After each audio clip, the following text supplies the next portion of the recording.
नमस्कार दोस्तों, स्वागत है आपका A to Z स्टोरीज अद्भुत ऑफिशियल पर। साधु संत फकीर गुरु रहबरों की सदा ही जय जयकार। भैरव विज्ञान तंत्र विधि 107। ये चेतना ही प्रत्येक प्राणी के रूप में है, अन्य कुछ भी नहीं। अतीत में वैज्ञानिक कहा करते थे कि केवल पदार्थ ही है और कुछ भी नहीं। केवल पदार्थ के ही होने की धारणा पर बड़े बड़े दर्शन के सिद्धांत पैदा हुए। लेकिन जिन लोगों की ये मान्यता थी कि केवल पदार्थ ही है, वे भी सोचते थे कि चेतना जैसा भी कुछ है। तब वे क्या था? वे कहते थे कि चेतना पदार्थ का ही एक बाय प्रोडक्ट है, एक उप उत्पाद है। वे परोक्ष रूप में, सूक्ष्म रूप में पदार्थ ही था। लेकिन इस आदि सदी ने एक महान चमत्कार होते हुए देखा। वैज्ञानिकों ने यह जानने का बहुत प्रयास किया कि पदार्थ क्या है। लेकिन जितना उन्होंने प्रयास किया उतना ही उन्हें लगा कि पदार्थ जैसा तो कुछ भी नहीं है। पदार्थ का विश्लेषण किया गया और पाया कि वहां तो कुछ भी नहीं। तो इसे समझो, अभी 100 वर्ष पूर्व नीत्शे ने कहा था कि परमात्मा मर गया है। परमात्मा के मरने के साथ ही चेतना भी बच नहीं सकती, क्योंकि परमात्मा का अर्थ है समग्र चेतना। लेकिन इन 100 सालों में ही पदार्थ मर गया। और पदार्थ इसलिए नहीं मरा क्योंकि धार्मिक लोग ऐसा सोचते हैं, बल्कि वैज्ञानिक एक बिल्कुल दूसरे निष्कर्ष पर पहुंच गए कि पदार्थ केवल आभास है। यह केवल ऐसा दिखाई पड़ता है क्योंकि हम बहुत गहरे नहीं देख सकते। यदि हम गहरे में देख सके तो पदार्थ समाप्त हो जाता है, बस ऊर्जा बच रहती है।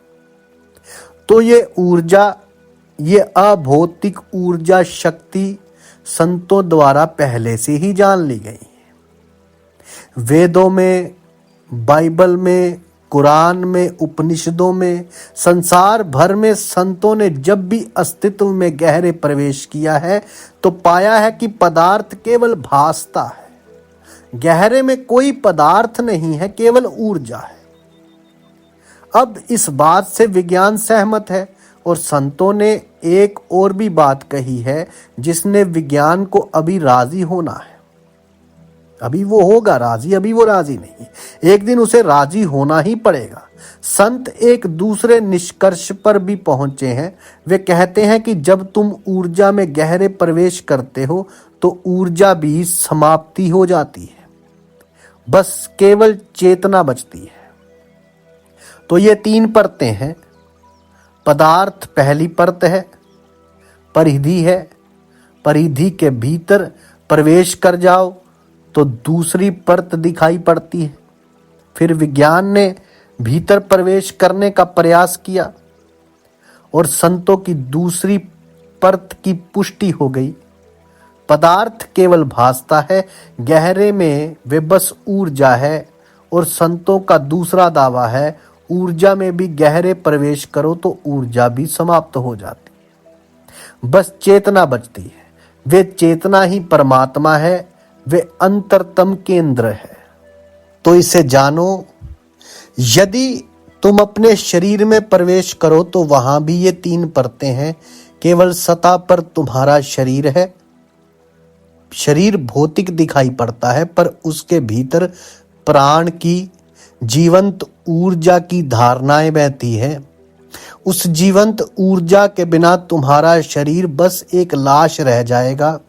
इसके भीतर कुछ बह रहा है, उसके कारण ही ये जीवित है। वही ऊर्जा है, लेकिन गहरे और गहरे में तुम दृष्टा हो, साक्षी हो। तुम अपने शरीर और ऊर्जा दोनों को देख सकते हो। वे दृष्टा ही तुम्हारी चेतना है। हर अस्तित्व की 3 परतें हैं। गहनतम परत साक्षी चेतना की है। मध्य में जीवन ऊर्जा और सतह पर पदार्थ है, भौतिक शरीर है। तो ये विधि क्या कह रही है? ये विधि कहती है कि ये चेतना ही प्रत्येक प्राणी के रूप में है, अन्य कुछ भी नहीं हो। तो अंतत तुम इसी निष्कर्ष पर पहुंचोगे कि तुम चेतना हो, बाकी सब कुछ तुम्हारा हो सकता है पर तुम वे नहीं हो। शरीर तुम्हारा है पर तुम शरीर को देख सकते हो, और जो शरीर को देख रहा है वे पृथक हो जाता है। शरीर जानी जाने वाली वस्तु हो जाता है और तुम जानने वाले हो जाते हो। तुम अपने शरीर को जान सकते हो, ना केवल तुम जान सकते हो बल्कि अपने शरीर को आज्ञा दे सकते हो, उसे सक्रिय कर सकते हो, निष्क्रिय कर सकते हो। तुम पृथक हो। तुम अपने शरीर के साथ कुछ भी कर सकते हो, और ना केवल तुम अपना शरीर नहीं हो बल्कि तुम अपना मन भी नहीं हो। यदि विचार आते हैं तो तुम उन्हें देख सकते हो या तुम कुछ कर सकते हो, तुम उन्हें बिल्कुल मिटा सकते हो। इसे समझना होगा। तुम विचार शून्य हो सकते हो, या तुम अपने मन को एक ही विचार पर एकाग्र कर सकते हो। तुम स्वयं को वहां केंद्रित कर सकते हो, या तुम विचारों को नदी की तरह प्रवाहित होने देते हो। तुम अपने विचारों के साथ कुछ भी कर सकते हो। तुम्हें पता चलेगा कि अब कोई विचार नहीं, अंतस में एक खालीपन आ गया है। लेकिन तुम फिर भी होगे और उस खालीपन को देखोगे। केवल एक चीज जिसे तुम अपने से अलग नहीं कर सकते, वे है तुम्हारा साक्षी तत्व। इसका अर्थ है कि तुम वही हो। तुम स्वयं को उससे अलग नहीं कर सकते, तुम बाकी हर चीज को स्वयं से अलग कर सकते हो। तुम जान सकते हो कि तुम ना शरीर हो ना मन हो, लेकिन तुम ये नहीं जान सकते कि तुम अपने साक्षी नहीं, क्योंकि तुम जो भी करोगे वे साक्षी ही होगा। तुम साक्षी से स्वयं को अलग नहीं कर सकते, वे साक्षी ही चेतना है। और जब तक तुम उस अवस्था पर ना पहुंच जाओ जहां से अब और पीछे जाना असंभव हो, तब तक तुम स्वयं तक नहीं पहुंचे। तो ऐसे उपाय हैं जिनसे साधक संबंध काटता चला जाता है, पहले शरीर का, फिर मन, और फिर वे उस बिंदु पर पहुंचता है जहां नहीं छोड़ा जा सकता। उपनिषदों में वे कहते हैं नेति नेति। ये बड़ी गहरी विधि है, ना ये ना वे। तो साधक कहता चला जाता है, या मैं नहीं हूं, या मैं नहीं हूं, जब तक कि वे ऐसी जगह ना पहुंच जाए ये ना कहा जा सके कि ये मैं नहीं हूं। तो केवल एक साक्षी बचता है, शुद्ध चेतना बचती है। यह शुद्ध चेतना ही प्रत्येक प्राणी है। अस्तित्व में जो कुछ भी है इस चेतना का ही प्रतिफलन है। इसी की एक लहर, इसी का एक सदन रूप है और कुछ भी नहीं है। लेकिन इसे अनुभव करना है। विश्लेषण सहयोगी हो सकता है, बौद्धिक समझ सहयोगी हो सकती है, लेकिन इसे अनुभव करना है कि और कुछ भी नहीं, बस चेतना है। फिर व्यवहार भी ऐसा करो कि बस चेतना ही है। मैंने एक जैन गुरु लिंची के बारे में सुना है। एक दिन वे अपनी झोपड़ी में बैठा था कि कोई उससे मिलने आया। जो आदमी मिलने आया था वे बहुत गुस्से में था। हो सकता है उसका अपनी पत्नी से या अपने मालिक से या किसी और से झगड़ा हुआ हो, पर वे बहुत गुस्से में था। उसने गुस्से से दरवाजा खोला, गुस्से से अपने जूते उतार कर फेंके और भीतर आकर बड़े आदर से वे लिंची के सामने झुका।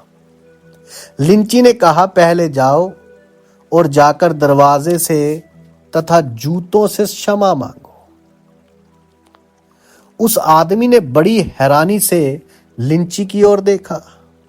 वहां दूसरे लोग भी बैठे थे, वे भी सभी हंसने लगे। लिंची बोला, चुप रहो, और उस आदमी से बोला, अगर तुम क्षमा नहीं मांगना चाहते तो यहां से चले जाओ, मुझे तुमसे कुछ लेना देना नहीं है। वे आदमी बोला, दरवाजे और जूतों से माफी मांगना तो बड़ा विचित्र लगता है।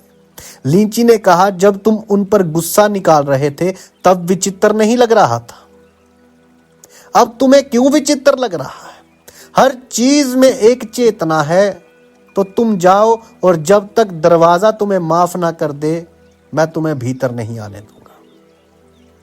अब उस आदमी को बड़ा अजीब लगा, पर उसे जाना पड़ा। बाद में वे भी एक फकीर बन गया और ज्ञान को उपलब्ध हो गया। जब वे ज्ञान को उपलब्ध हुआ तो उसने सारी कहानी सुनाई।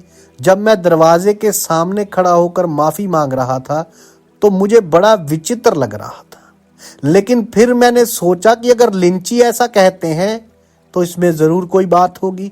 मुझे लिंची में भरोसा था, तो मैंने सोचा चाहे ये पागलपन ही क्यों ना हो, इसे कर ही डालो।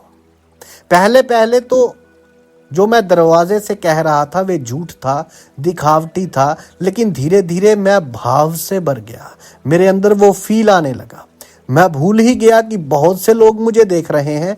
मैं लिंची के बारे में भी भूल गया और मेरा भाव वास्तविक हो गया, सत्य हो गया, सच्चा हो गया। मुझे लगने लगा कि दरवाजा और जूता अपनी मनोदशा बदल रहे हैं, और जिस क्षण मुझे लगा कि दरवाजा और जूता अब खुश हैं, लीची ने उसी समय मुझे आवाज दे दी कि अब मैं भीतर आ सकता हूं, मुझे माफ कर दिया गया है। तो यह विधि कहती है कि चेतना ही प्रत्येक प्राणी के रूप में है, अन्य कुछ भी नहीं। इसका भाव और इसी भाव के साथ जियो, इसके प्रति संवेदनशील हो जाओ, और जहां भी तुम जाओ इसी मन और हृदय के साथ जाओ कि सब कुछ चेतना है और कुछ भी नहीं है। देर अबेर संसार अपना चेहरा बदल लेगा, देर अबेर पदार्थ मिट जाएगा और प्राणी नजर आने लगेगा। असंवेदनशीलता के कारण मुर्दा पदार्थ के संसार में रह रहे थे, वरना तो सब कुछ जीवंत है। ना केवल जीवंत है बल्कि चेतना है। सब कुछ गहरे में चेतना ही है। लेकिन यदि तुम एक सिद्धांत की तरह ही इसमें विश्वास करते हो तो कुछ भी नहीं होगा। तुम्हें इसे जीवन की एक शैली बनाना पड़ेगा, जीवन का ढंग बनाना पड़ेगा। ऐसे व्यवहार करना पड़ेगा जैसे कि सब कुछ चेतन है। शुरू में तो ये जैसे कि ही होगा, जैसे वहां हुआ था वैसे ही होगा। तुम्हें पागलपन लगेगा उसी फकीर की तरह, लेकिन अगर तुम अपने पागलपन पर डटे ही रहे और यदि तुम पागल होने को साहस कर सके तो जल्दी ही संसार अपने रहस्य तुम पर प्रकट करने लगेगा। इस अस्तित्व के रहस्यों में प्रवेश करने का एकमात्र उपाय विज्ञान ही नहीं है। वास्तव में तो ये सबसे अपरिष्कृत ढंग है, सबसे धीमी विधि है। संत तो एक क्षण के भीतर अस्तित्व में प्रवेश कर सकता है, विज्ञान तो उतना भीतर उतरने में लाखों वर्ष लगाएगा। उपनिषद कहते हैं कि संसार माया है, कि पदार्थ केवल भासता है, लेकिन विज्ञान 5000 साल बाद कह सकता है कि पदार्थ झूठ है। तो उपनिषद कहते हैं वे ऊर्जा चेतना है, विज्ञान को अभी 5000 साल लगेंगे। धर्म एक छलांग है, विज्ञान बहुत धीमी प्रक्रिया है। बुद्धि छलांग नहीं ले सकती है, उसे तर्क से चलना पड़ता है, हर तथ्य पर तर्क देना पड़ता है, सिद्ध करना पड़ता है, प्रयोग करना पड़ता है, लेकिन हृदय छलांग ले सकता है। याद रखो, बुद्धि के लिए एक प्रक्रिया जरूरी है, फिर निष्कर्ष निकलता है। पहले प्रक्रिया, फिर तर्कपूर्ण निष्पत्ति। हृदय के लिए निष्कर्ष पहले आता है, फिर प्रक्रिया आती है। यह बिल्कुल विपरीत है। यही कारण है कि संत कुछ सिद्ध नहीं कर सकते। उनके पास निष्कर्ष है पर प्रक्रिया नहीं है। शायद तुम्हें पता ना हो, शायद तुमने ध्यान ना दिया हो कि संत सदा निष्कर्षों की बात करते रहे हैं। यदि तुम उपनिषद पढ़ो तो तुम्हें निष्कर्ष ही मिलेंगे। जब पहली बार उपनिषदों को पश्चिमी भाषाओं में अनुवादित किया गया तो जो पश्चिम दार्शनिक समझ ही नहीं पाए, क्योंकि उनके पीछे कोई तर्क नहीं था। उपनिषद कहते हैं ब्रह्म है और इसके लिए कोई तर्क नहीं देते। कि तुम इस निष्कर्ष पर पहुंचे कैसे? क्या प्रमाण है? किसी आधार पर तुम घोषणा करते हो कि ब्रह्म है? नहीं, उपनिषद कुछ नहीं कहते, बस निष्कर्ष देते हैं। हृदय तत्क्षण निष्कर्ष पर पहुंच जाता है, और जब निष्कर्ष आ जाए तो तुम प्रक्रिया शुरू कर सकते हो। दर्शन का यही अर्थ है। संत निष्कर्ष देते हैं और दार्शनिक उसकी प्रक्रिया बनाते हैं। जीसस निष्कर्ष पर पहुंचे और फिर संत अगस्तीन, थॉम अक्विनस ने प्रक्रिया पैदा की। वे बाद की बात है, निष्कर्ष पहले आ गया। अब तुम्हें प्रमाण जुटाने होंगे। प्रमाण संत के जीवन में है, तो वे इसके लिए विवाद नहीं कर सकता, वे स्वयं ही प्रमाण है। यदि तुम उसे देख सको, यदि तुम देख ना सको, तब तो कोई प्रमाण नहीं है, तब धर्म व्यर्थ है। तो इन विधियों को सिद्धांत मत बनाओ, ये तो छलांगे हैं, अनुभव में, निष्कर्ष में। साधु संत फकीर गुरु रहबरों की सदा ही जय जयकार। जल्दी मिलते हैं एक नई वीडियो के साथ। तब तक के लिए आप सबका धन्यवाद। आप सबके भीतर बसे उस परमात्मा को मेरा प्रणाम। साधु संत फकीर गुरु रहबरों की सदा ही जय जयकार।